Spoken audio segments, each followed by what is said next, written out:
ලසන්ත වික්‍රමතුංග ඝාතනය මේ මෙරට සිදු වූ තවත් ආන්දෝලනාත්මක සිද්ධියක්. ඝාතනය සිදු කළේ කවුද, සැලසුම් කළේ කවුද යන ප්‍රශ්න වලට තවමත් උත්තර නැති සිද්ධියක්.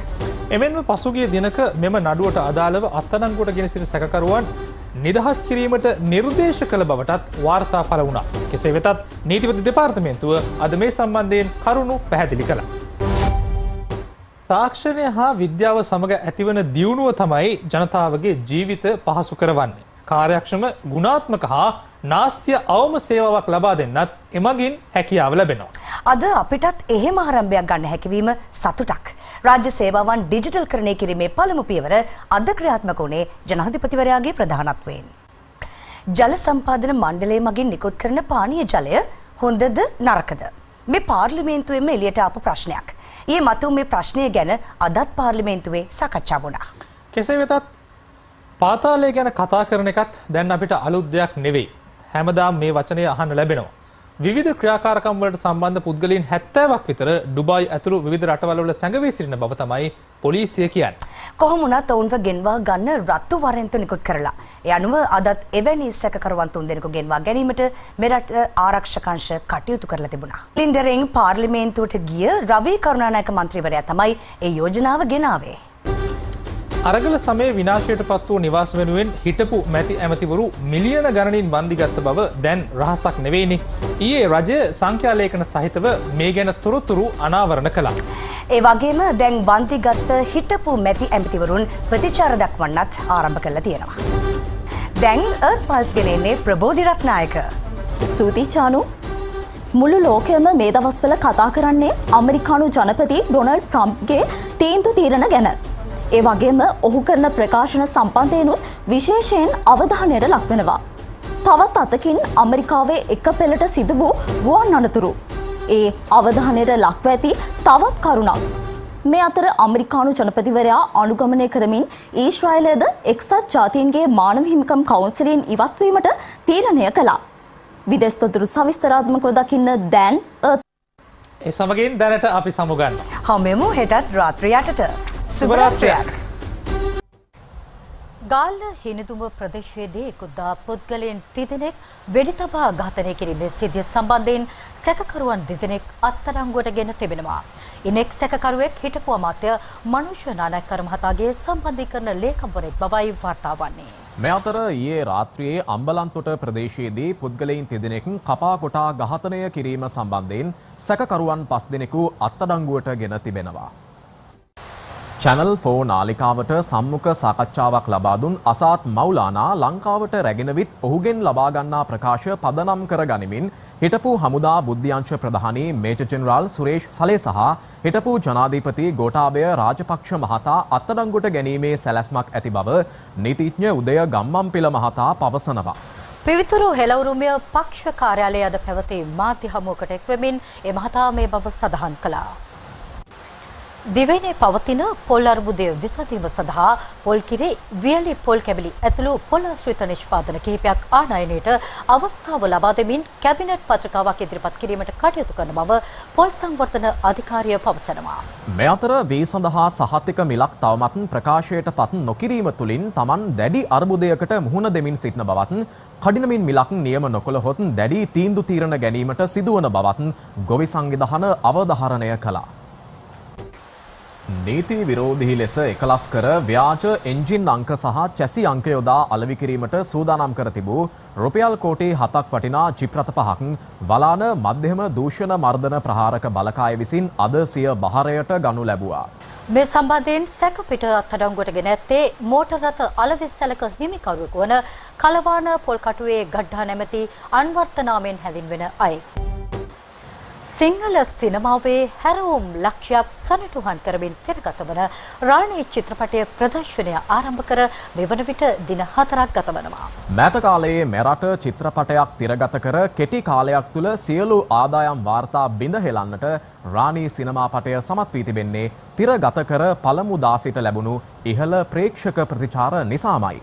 ශ්‍රී ලාංකේය ආගමනය සනිටුහන් කරමින් ලොව ප්‍රමුඛ චිත්‍රපට සමාගමක් වන ලයිකා ප්‍රොඩක්ෂන් මෙරට සිනමා ලෝලීන්ට තිළින කරන පළමු චිත්‍රපටයයි රාණී. මහජන මුදල් වැය කර ඉදි කළ නමුත් නිසි ඵල ප්‍රයෝජනයක් නොගන්නා B2 වන නිලධාරී නිවාසිකාගාරයක් පිළිබඳ තොරතුරු පොළොන්නරුව කලහගල ප්‍රදේශයෙන් වාර්තා වනවා. රුපියල් කෝටියකට අධික මුදලක් වැය කර ඉදි කළ එම නිවාසිකාගාරය නිසි පරිදි නඩත්තු කර රටට සේවයක් ඉටුවන පරිද්දෙන් යොදා ගැනීමට කටයුතු කරන ලෙසයි ප්‍රදේශවාසීන් Earth Pulse විශේෂාංගය අද ගෙන එන්නේ ප්‍රබෝධි රත්නායක. ස්තුතියි. අමරිකාව වාර්ෂිකව පවත්වන ග්‍රැමි සම්මානුලෙල මෙවරත් 67 වෙනි වරට කැලිෆෝනියා ප්‍රාන්තයේ ලොස් ඇන්ජලිස් නගරයේදී අති සාර්ථකව පැවැත්වුණා.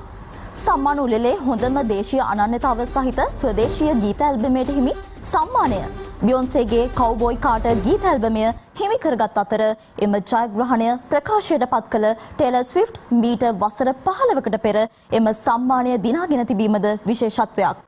මේ අතර ඕස්ට්‍රේලියාවේ උතුරු ක්වීන්ස්ලන්තයට බලපෑ අධික වැසි සහිත කාලගුණ තත්ත්වය හේතුවෙන් ජීවිත හානි මෙන්ම දේපල හානි රැසක් සිදු ඇති අතර එම ප්‍රදේශයේ ප්‍රධාන බෲස් අධිවේගී මාර්ගයේ කොටසක් කඩා වැටී ඇති බව විදෙස් මාධ්‍ය වාර්තා කරනවා. මෙය වසර 60කට පසුව එම කලාපයට ඇති වූ දරුණුතම ගම්වතුර තත්ත්වය බවයි එරට කාලගුණ විද්‍යාඥයින් අනතුරු අඟවමින් පවසන්නේ. තවත් විදිස්තෝතරු කිහිපයක් සමගින් දැන් Earth Pulse ක්‍රිකට් තරඟාවලියේ විශිෂ්ටතම ක්‍රීඩිකාවන් එක්කර සෑදූ ලෝක කණ්ඩායමේ ස්ථානයක් වෙන්කර ගැනීමට ශ්‍රී ලංකා යොවුන් ක්‍රීඩිකා චමෝදී ප්‍රබෝදා සමත්ව තිබෙනවා. මෙම තරගාවලියේදී දඟපන්දුවෙන් කඩුළු 9ක් බිඳ දැමූ ඇය තවමත් 15 හැවිරිදි වියේ පසුවීම විශේෂත්වයක් වනවා. දැන් තවත් ක්‍රීඩා පුවත් කිහිපයක්. ඒ සමගින් අදට ප්‍රවෘත්ති අවසන්. හෙටත් රාත්‍රී 8ට හමු වෙමු. සුබ රාත්‍රියක්. වාහන ආනයනය ගැන කතා කරන්නේ අද ඊයක සිට නෙවෙයි. දැන් වසර 5ක ඉඳන්ම මේ ගැන අපි කතා කරනවා. ඔහොම තත්වයක් තුළ වර්තමාන ආණ්ඩුව අලුත් ගැසට් නිවේදනයක් නිකුත් කරමින් බොහෝ සීමා ඉවත් කරන්නත් පියවර අරන්. ඒත් ඒ නිර්ණායක එක්ක සාමාන්‍ය අපිට වාහනයක් ගන්න පුළුවන්ද? දැන් සමාජයේ කතා කරන්නේ මෙන්න මේ කාරණා ගැන. වාහන ආනයන ගැසට්ටුවේ ඇති වාසි අවාසි ගැන වගේම වාහන සිහිනය සැබෑ කරගන්න පහසුද අපහසුද කියන කාරණා ගැනත් අපි සොරතරු සොයා බැලුවා. ජනාධිපතිතුමා රටේම ජනතාව ආමන්ත්‍රණය කරන දවස් කිහිපයක් තමයි මේ ගෙවෙමින් තිබෙන්නේ. ඊයේ ඔහු යාපනයේ ප්‍රදේශ කිහිපයක සංචාරය කළා. උතුරේ ජනතාවගේ ගැටලු සොයා බැලුවා. මාවේ සේනාධිරාජා මහතාගේ දේහයට අවසන් ගෞරවය පුද කළා. ජනාධිපතිවරයා චාව කච්චේරි අනුරාධපුර ඇතුළු ප්‍රදේශ රැසක ජනතාව හමු වුණා. අවසානයේදී ඔහු අද ගල්කමුවේ පැවති ජනහමුවක් අමතමින් විශේෂ කරුණු කිහිපයක් සම්බන්ධයෙන් අවධානය යොමු කළා. ඉදිරියේ බලපුලුවන්කාරකම් මෙන්ම දේශපාලන ශක්තිය යොදවා ජනතාව යටපත් නොකළ යුතු බවත් කාදිනල් හිමියන් පැවසුවේ කලගෙඩිහින ප්‍රදේශයේ දේවස්ථානයක අද පැවති උත්සවයකට එක්වෙමින්. රියා අනතුරු වලින් නම් අපේ රටේ කිසිදු අඩුපාඩුවක් නැහැ. දිනපතා සතිපතා අපට මේ වගේ අනතුරු ගැන කතා කරන්න සිදු වෙනවා. ත්‍රිකුණාමලය හබර්ණ මාර්ගයේ අදත් එවැනිම රියා අනතුරක් සිදු වුණා. අයිස් කුෂ්ඨාදී නම් වලින් හඳුන්වන මත්ද්‍රව්‍ය ගැන නොදන්නා අයටත් එක දෙයක් පැහැදිලි. ඒ තමයි සමාජ පරිහානිය. කලකට පසු සිංහල චිත්‍රපටයක් ප්‍රදර්ශනයක් ආරම්භ කර දින 3ක් තුළ වාර්තා කළ වැඩිම ආදායමේ වාර්තාව බිහි කිරීමට රාණී සිංහල චිත්‍රපටය සමත් වී තිබෙනවා. ශ්‍රී ලංකේය ආගමනය සනිටුහන් කරමින් ලොව ප්‍රමුඛ චිත්‍රපට සමාගමක් වන ලයිකා ප්‍රොඩක්ෂන් මෙරට සිනමාලෝලීන්ට තිලින කරන පළමු චිත්‍රපටයයි රාණී සිංහල චිත්‍රපටය.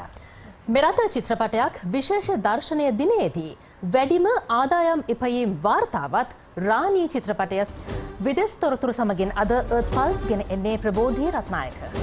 ස්තුතියි චූලනී. අමරිකාවේ වොෂින්ටන් නගනුවරදී 67කට මරුකැඳ වූ ගුවන් අනතුර සිදු වී දින කිහිපයක් ගත වෙන්නත් පෙර අමරිකාවේ ෆිලඩෙල්ෆියාවේදී තවත් ගුවන් අනතුරක් සිදුව තිබෙනවා. අකණ්ඩව සිදුවන මෙම ගුවන් අනතුරු හේතුවෙන් අමරිකානුවන් තුලත් ඇති වී තිබෙන්නේ මහත් භීතියක්. කොහොම වුණත් රෝගී දරුවෙකු ඇතුළු 6 දෙනෙකු රැගත් ජෙට් යානයක් තමයි මේ විදියට අද අනතුරටපත් වෙලා තියෙන්නේ. මේ දිනවල ඇමරිකාව වගේම තවත් පුවත් මවන ස්ථානයක් තමයි ගාසා තීරය. ගාසා තීරයේදී ඊශ්‍රායලය සහ හමාස් සංවිධානය අතර සිව්වන ප්‍රාණ අපකරු හුවමාරුවත් අද සිදු කෙරුණා. එහිදී හමාස් භාරයේ සිටි ඊශ්‍රායල පුද්ගලයන් 3 දෙනෙකු නිදහස් කරනු බවයි විදේශ වාර්තාවල දැක්වුණේ. ඒත් සමගින් දැන් Earth Pulse. ටෙස්ට් ක්‍රිකට් ඉතිහාසයේ ශ්‍රී ලංකා කණ්ඩායමක් ලැබූ දරුණුතම පරාජය අත්පත් කර ගැනීමට ශ්‍රී ලංකා ටෙස්ට් ක්‍රිකට් කණ්ඩායමට සිදු වුණා. ඒ අද වෝන් මුරලී කුසලාන ටෙස්ට් තරගාවලියේ පළමු තරගෙන් ඔස්ට්‍රේලියාව හමුවේ ඉනිමක සහ ලකුණු 242ක පරාජයක් උරුම කර ගැනීමත්. ඒ සමගින් ප්‍රවෘත්ති අවසන්. හෙටත් රාත්‍රියේ 8ට හමු වෙමු. සුබ රාත්‍රියක්. ක්ලීන් ශ්‍රී ලංකා යනු වර්තමානයේ විවාදයට ලක්වේ ඇති තවත් මාතෘක. සහල් ආනයනය කිරීමට ලබා දී ඇති අවසරය අවභාවිත කරමින් ඇතැම් ව්‍යාපාරිකයින් බාස්මති සහල් ගෙන්වීමේ ජාවාරමක් සිදු කරමින් සිටින බවට චෝදනා එල්ලවන. මෙවර මහකරණයේ වීමෙට්‍රික් ටොන් ලක්ෂ 3කට අධික ප්‍රමාණයක් රජය මිලදී ගන්නා බව නියෝජ්‍ය අමාත්‍ය නාමල් කරුණාරත්න මහතා අද පාර්ලිමේන්තුවේදී ප්‍රකාශ කළා. කෙසේ වෙතත් විපක්ෂය චෝදනා කළේ අස්වනු කැපීමට ආසන්නව තිබියදීත් තවමත් බොහෝ ගොවීන්ට පොහොර සහනාධාරය ලැබී නොමැති බවටයි.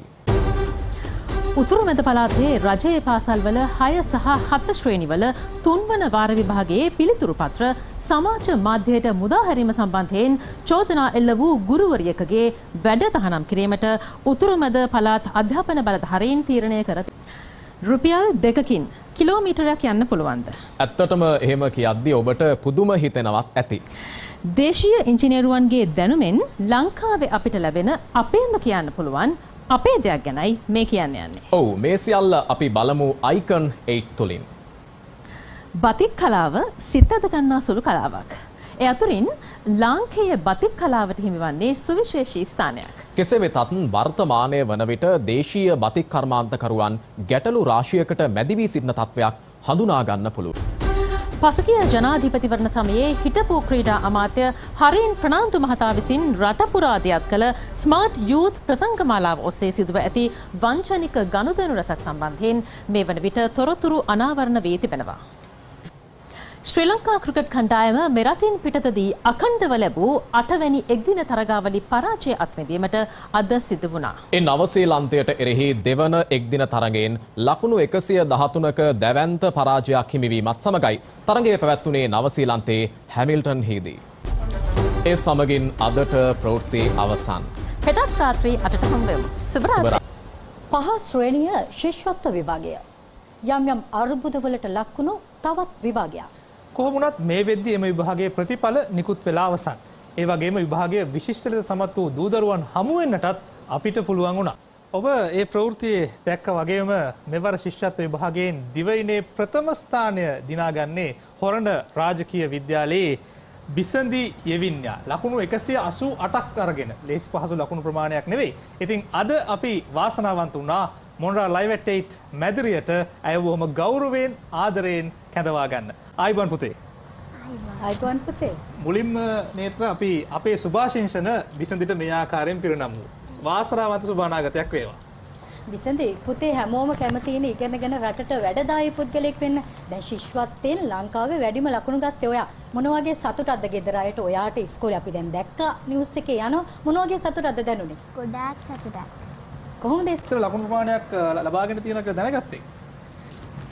ගොඩක් අමාරු දැනුන්නේ. මේ විභාගය ගැන ගොඩක් අය ගොඩාක් කතන්දර කියනවා. දැන් පුතා කොහොමද මේ විභාගෙට ලෑස්ති වුනේ? දැන් බිසන්දිගේ යාළුවෝ එහෙම ඉස්කෝලේ මොනවද කිව්වේ මේ ජයග්‍රහණය ලැබුණාට පස්සේ? මම කිව්වා all the best කියලා. හා අපි පන්ති පාර ගුරුතුමියගෙන මේ පුංචි ළමයින්ගේ නිදහස නැති වෙනවා කියලා මේ පහස් වෙන ශිෂ්‍යත්ව විභාග නිසා පුතා ඇත්ත කියන්න සෙල්ලම් එහෙමත් කරාද?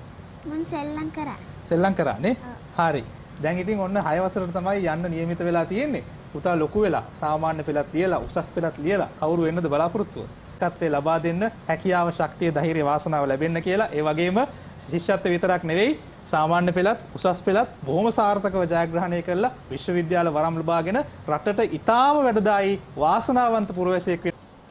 කිසිදු පරීක්ෂාවකින් තොරව බහාලු මුදා හැරීම මේ වන විට ආందోලනාත්මක සිද්ධියක් බවට පත් වෙලා. මේවායේ ඇත්තටම තිබුණේ මොනවද? මද්‍රව්‍ය හෝ නීති විරෝධී යමක් ඒවා තුළ තිබුණේද?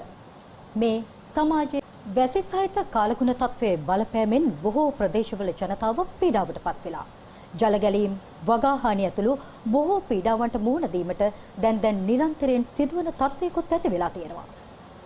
තදින්ම දැනෙන අවස්ථාවකට බොහෝ ප්‍රදේශවල ජනතාව ගොදුරු වෙලා එමෙන්ම වැසි හමුවේ වී අස්වනු නෙරළ ගොවීන් වී කිලෝවකට රුපියල් 140ක මිලක් ලබා දෙන ලෙසටත් රජයට බල කරමින් ඉන්නවා.